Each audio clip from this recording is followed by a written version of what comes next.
Hey there! So, let's talk about a common problem that folks encounter when working with Delphi classes. Have you ever wondered about the purpose of those TCustomSomething classes that seem to pop up before the actual TSomething class? It's a bit puzzling, right? We see this pattern repeating with classes like TStringStream inheriting from TByteStream, which in turn inherits from TMemoryStream, and finally from TCustomMemoryStream. And then there are cases like TRichEdit inheriting from TCustomRichEdit instead of directly from TCustomMemo. What's the deal with that? It's a bit of a head-scratcher, isn't it?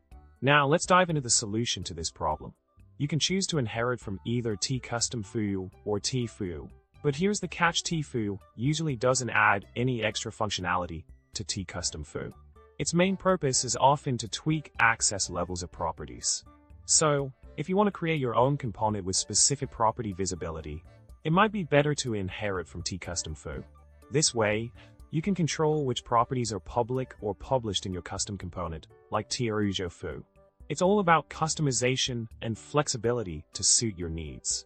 In summary, the key takeaway here is that those TCustomFoo classes in Delphi serve to provide a base with adjusted property visibility.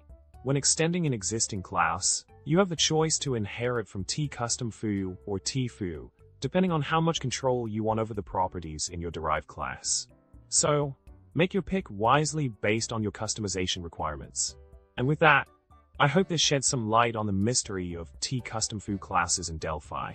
Thanks for watching, and remember to subscribe, like, and drop a comment below with your thoughts. Keep coding, and stay curious.